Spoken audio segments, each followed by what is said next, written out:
Hello and welcome to the Everything is Black and White podcast, broadcasting live on our YouTube channel, Twitter and Facebook, and I'll be uploaded later to the podcast channel. I'm joined by our chief sports writer, Ryder. He was in Steve Bruce's press conference today ahead of the trip to Everton. How was it, Lee? How was Steve Bruce ahead of what is a very big game for Newcastle United? Yeah, well, basically the press conference was similar to how it usually is in some ways. He obviously takes questions from people like Sky Sports and BBC. And then last week, as everybody who follows Newcastle United knows, he didn't take any questions from the written press. After the Leeds game, he did take questions from the written press. And today he took a couple of questions and then the press conference finished. So that was his take on how he was going to deal with the media today. I think you look at this game in general, it's a huge game for Steve Bruce, huge game for Newcastle United, huge game for everyone at the club, really. And they need to stop the rot. They've been saying this now for about nearly 2 months. They need to stop the rot. And Everton isn't the game you would choose, but then, as I've said on this podcast a couple of times, what game would you choose if you can't beat Sheffield United, who were rock bottom with no wins at that time? I know they've beat Man United since then, but I still expect them to get relegated, and I still expect Newcastle to be beating teams like that. So yeah, this is a huge game. He said again in his press conference, talking about the results of teams below Newcastle, and he said today about those teams had a bad run, now they're picking up points, and we're going through our bad run now. What do you make of that? Because to many, this is more than just a bad run. I mean, no wins in 11, lost, consecutive, 5 away games on the bounce. It's just, is it just a bad blip, Lee, or is there more to this, do you think? I mean, Steve Bruce is sounding positive still. Well, it's got all the hallmarks of a relegation team at the moment, because they can't win a game, they struggle to create chances, and realistically, this game against Everton, if you were putting a bet on it, then you'd probably back Everton to get the win. Now, we know football doesn't work like that, and there is surprises, and I have said for the last couple of weeks that Newcastle may be bad, but always in football, you run into someone who's going to have an even worse day than you, and that's what the hope is for Newcastle. And that's all it is. It's hardly a confident vibe around the place, and the changes behind the scenes with the backroom staff suggest that obviously there is some problems with the way it's set up, because they've had to change that. Steve Bruce, one of the things he said was about whether he was being backed, or whether the new coach, Graham Jones, coming in was a sign against him. He said, well, you'll have to ask people above me. But as we all know, people above him do not correspond to the press. So it's a vicious circle almost. I mean, that appointment of Graham Jones is an interesting one, isn't it? I mean, the more I look at it, I'm still scratching my head, because the way he spoke, the way he was unveiled, it was very manager-esque. He was talking about how on the bench against Leeds there were some good players, and they need to find that system. That might just be the way he speaks. He's very sure of himself, perhaps. I don't know.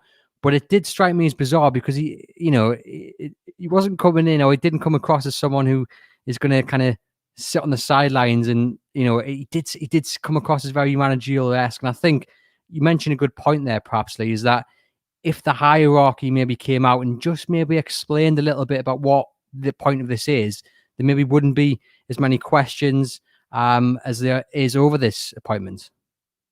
Yeah, look, at the end of the day, it was PR-wise, the guy's pictured with his suit on in front of the club crest. If you just got off a plane from somewhere and you were scrolling through your phone, you would think Newcastle appointed a new manager. That's just my take on it. It wasn't, it wasn't with his tracksuit on, with the boots in the background at the training ground. It wasn't low key. It was quite a high profile unveiling, and it said something to me. It cried something to me that we are making a technical difference. Now, what followed yesterday was a gallery on the club website, which included pictures of Ben Dawson and Graham Jones looking like they were running the rule over training. Steve Agnew was in the background. No sign of Steve Bruce, but obviously done his press conference today. I suppose they would say that the delegating, and it did, in some ways, it could be argued that Dawson and Jones were observing the training session from the side. We don't know, but certainly in terms of how that could have been presented, it could have been presented a lot more low key if it's as low key as Steve Bruce is saying, which he's playing it down. Yeah, we've needed some coaching help in for weeks now. That's what he's saying. But the club's PR drive on it seems to be going the other way. And the big question that I would, love an answer for is, who decided this? Was it Mike Ashley said, I want a new guy in? Or did Steve Bruce say, can you go and get me Graham Jones? And, we'd love to ask these questions, but this is where the communication lines become blurred, and we're always going to talk about it, whether we can ask questions or not. So, look, Graham Jones was a manager last season at Luton, and this season he's now at Newcastle working with the first team. And I don't know. I think that maybe if you go back to his unveiling at Luton, I think he said, "I've always wanted to be a manager," and now he's in a very high-profile position at a very high-profile club. Certainly an interesting appointment. Lots to keep an eye on there. We'll talk now about transfers, Lee. And it was a press conference with, little bits of information in. We'll start with a potential arrival. Steve Bruce confirms his interest in Choudhury of Leicester, a story that you wrote earlier this month. Do you think that one's going to come off? Well, yeah, it's interesting that he's now stood that up, because his initial reaction was, it's news to me. So that was after, I think that might have been after the Leicester game, I think. But now it's come full circle, and now he's basically confirming what we wrote in the first place. So, look, I don't think it's a bad signing if it goes through. But how many midfielders does Newcastle have at the moment? They've had problems at centre back, and they're signing a central midfielder. They've had problems at the other end of the pitch with goals, and they're signing a midfielder. And then you're going to have a lot of unhappy faces in terms of who's not going to get a game. You've already got Sean Longstaff on the sidelines at the minute. Matty Longstaff can't get in the team again. It seems a lopsided to me.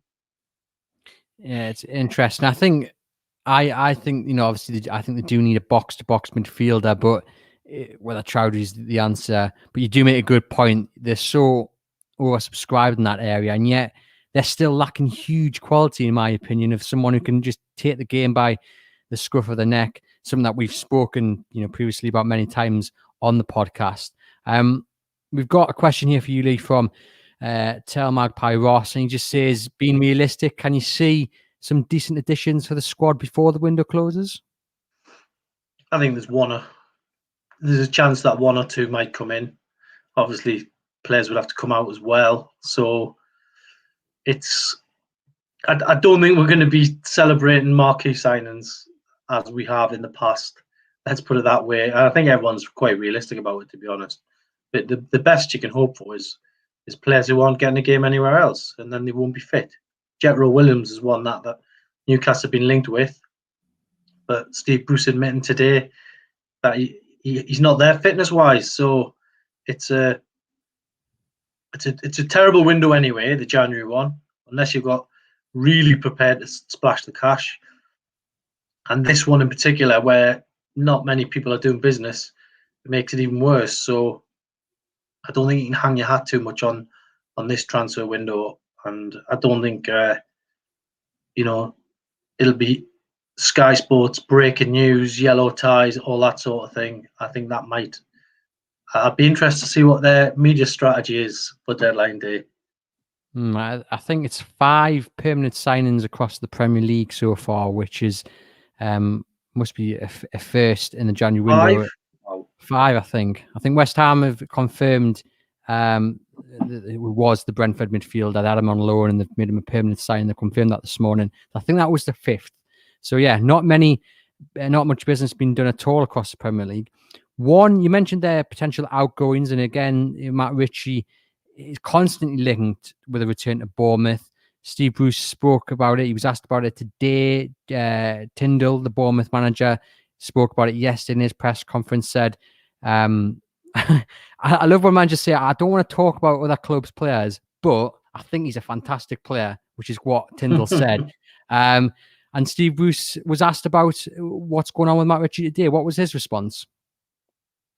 Basically, he said that they hadn't agreed a fee, and he understood the frustration of Matt Ritchie. And he basically said he's for sale if the price is right. So it's one of them for him. I think when Matt Ritchie signed the long-term deal, things were different. You know, that was then, this is now. He's not guaranteed a place anymore. The dynamics of the dressing room have changed a little bit because of the lads who've come in over the summer, and he's just not as influential as he was, and he can't demand a place in the team anymore. And I think Steve Bruce, if he got offered, I don't know, 10 million, that would be quite a high price for him, but he is under contract, so it's not unrealistic. If he got offered that, then he would probably try and plough it into other deals, but more importantly, making that squad space available. Contract only signed, what was it, last March, I think it was, till 2023. So be interesting to see how much, if any, if something does happen, how much they would get from Matt Ritchie. Yedlin, the other one, Lee, obviously he's had issues with the visa, and but he's been back on the side recently. Do we think he might end up going? And there's lots of links to clubs in Turkey, a few to the MLS. What's happening with Yedlin at the moment?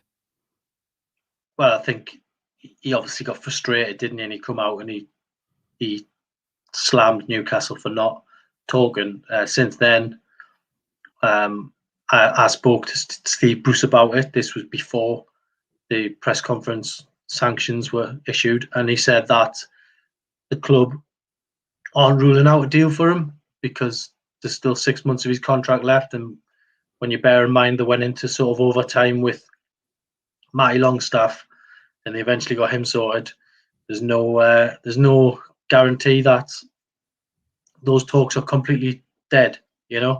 He's still a player who's here and obviously wants to be here. So while that's the case, he might get a new deal. That said, his contract runs out very soon, and this is the season now where people can come in with bids for him. And if, I don't know, someone like Galatasaray made him an absolutely blockbuster of a contract offer, then there's a chance he could take it and cash in. But I don't know. It's one where Steve Brucey's got 3 right backs. If there's a deal to be done and it means he can bring somebody else in, then it's probably one where he's going to be sorely tempted. Steve Bruce hasn't really settled, has he, on a right back or right wing back? We've seen Murphy, Manquillo, Kraft, and ironically, Kraft and Manquillo have all been linked as well with exits this month, which perhaps goes to show just how unsettled that area is at right back. We've got Roger Cookie asking, do we think the introduction of Jones will affect the team dynamic on the pitch? Certainly, by the way he was speaking, he's not going to hold anything back, is he? Or that's what it sounds like. And he's going to be quite forthright in his opinions. How big of a change do you think it'll have, Lee, on the way, the team set up and the team play? Well, from what I'm told, Graham Jones is somebody who is an attack-minded coach, but he's also said in previous interviews that he'd become more pragmatic as his career went on and realised that if you haven't got this swashbuckling team, then you do have to get defensive things correct. It's going to be really interesting to see how they line up against Everton. I think you picked out a tweet from his interview which I read, and I noticed a lot of people talking about it, where he said that the tactics in the team, he suggested the tactics weren't correct, and the team, those players who aren't playing, who could return. So for me, that was quite a big statement for somebody coming in to assist the manager to say that, to talk about the formation and getting those players back into the team with a system that suits them. So it was quite a statement from my point of view. That was the bit that got me thinking, what is going on here? Because it's all good unveiling in a suit and making a big show of it. Fair enough, but when Graham Jones comes out and says something like that, instantly I thought, goodness me! But isn't that the manager's job or the head coach's job to decide which players are on the bench? It's up to him. So clearly he thinks by that there are some players who should be playing, and the system maybe doesn't suit them. It's certainly going to be interesting to see how that works. I'm intrigued to say the least. Steve Bruce came out today and he mentioned something about letters, which is getting quite a lot of traction on social media. I've got your tweet here from it. So Steve Bruce there reveals fans have sent him letters, and then the quote: "I can bring you in a pile of letters I signed only yesterday. People wishing me good luck, telling me to keep bashing away. Not all doom and gloom, but I understand their frustration totally." What do you make of those comments, Lee? Well, I'm sure he does get letters. There's no doubt about that.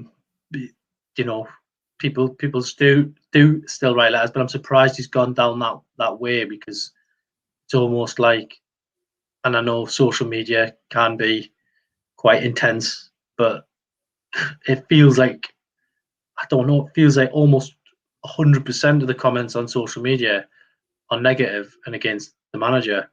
So to sort of come out and say we've had letters, positive letters, it's desperation in some ways to say that.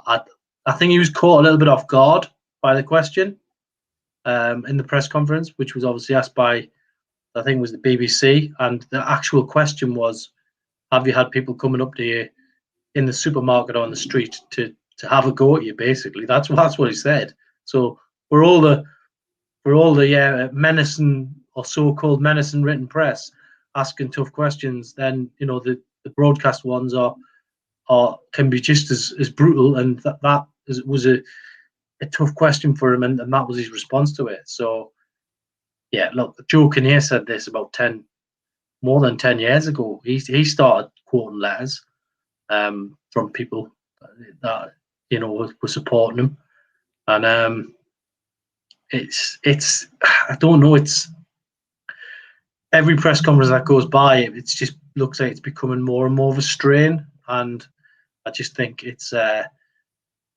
until you get 2 or 3 results, lighten the mood and put points on the table and shift you away from the relegation zone, then it doesn't really matter what you say. And alternatively, when you win, you can almost say pretty much what you want, obviously within reason, but you can almost say whatever you like, really, because you're winning games, and winning is just,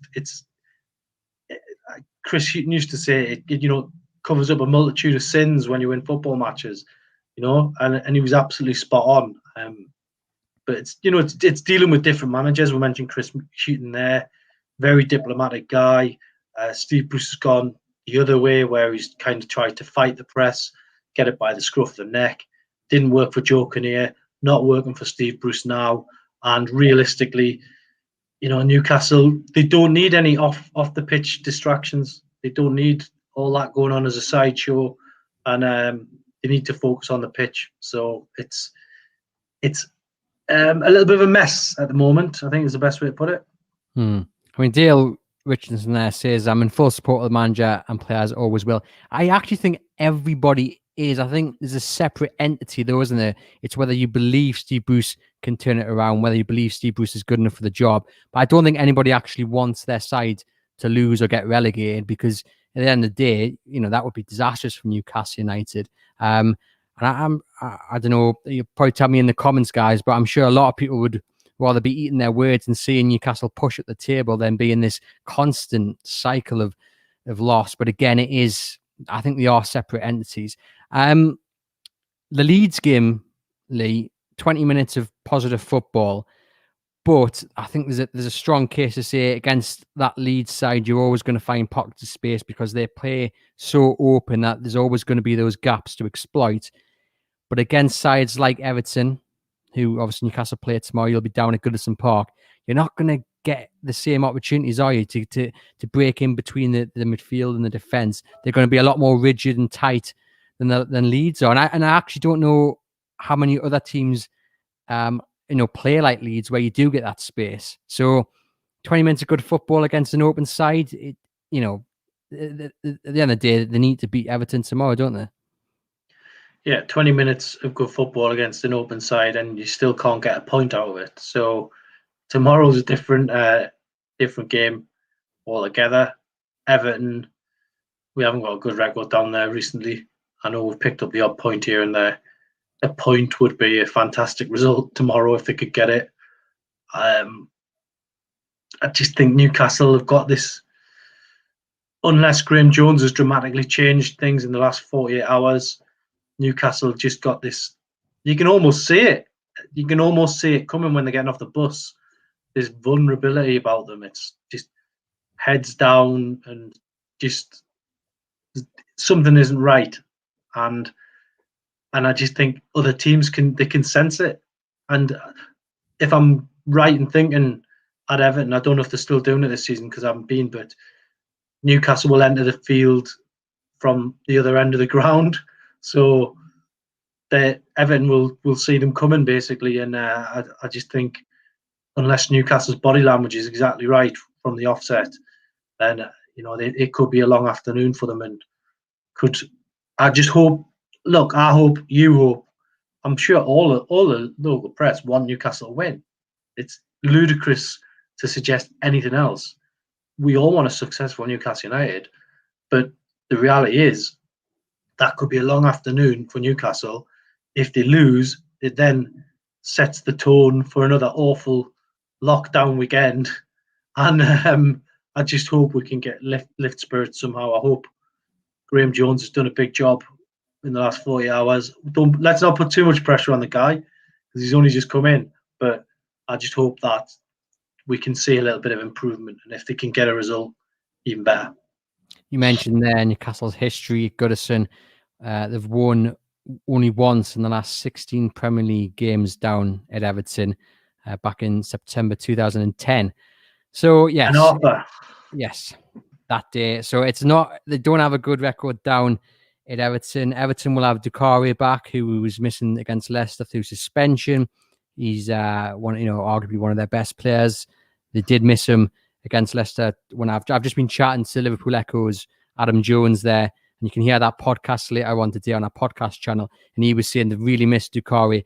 Interestingly as well, though, Lee, he was saying that he feels, and Everton fans feel, that Everton tends to give these teams who are on a bad run of games, a bad run of results, or a striker who hasn't scored in a while, they tend to be the team that they get the result against or they get the goal against. And I was just thinking, we're there. That's what Newcastle do, who saw against Sheffield United. And interestingly, Calvert-Lewin has gone 11 games without scoring. And I imagine a lot of Newcastle United fans will hear that stat and think, goodness me, he's definitely going to get a goal tomorrow. They've got some really talented players, haven't they? Yeah, I think it happened last season, didn't it? Did Keane not get a goal against Newcastle? Was his first goal or first goal for ages? Yeah. There was that sort of stat. Newcastle, yeah, they're renowned for that sort of thing. Newcastle against Everton earlier in the season, it was a fantastic win, but Newcastle, boy, were they hanging on towards the end.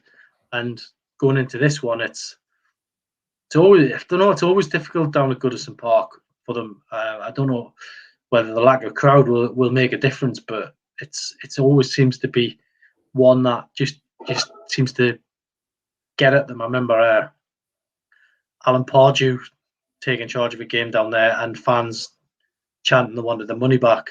And I certainly remember him taking exception to me asking him that question after the game back then. So, look, I haven't got many good memories of covering Newcastle at St James's Park, at Goodison Park, sorry.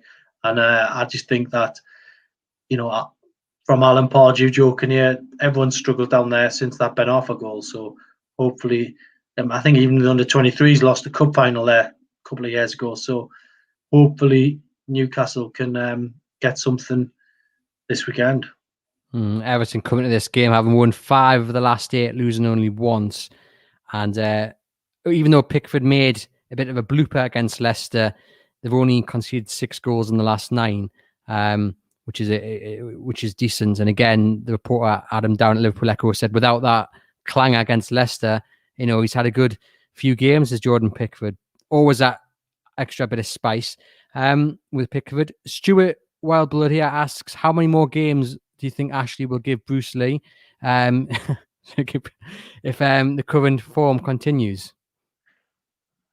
Well, it's from what I was told the other day that he's probably going to get till the end of the season, but I don't know if they keep losing. I don't know if they can do that, because the rot has well and truly set in. But the fact they've now got Graham Jones on board would make it easier for them to change. If they wanted to, they would have someone who's managed the first team in place already, and the staff, the sort of the local staff, if you like, to go around him, with people like Steve Harper and Ben Dawson, who are obviously from the academy, and Steve Bruce's staff usually go wherever he goes. So I wouldn't see, if Steve Bruce did go, I wouldn't see them staying on. But look, at the end of the day, they've put this together in place. Let's give it a chance to work.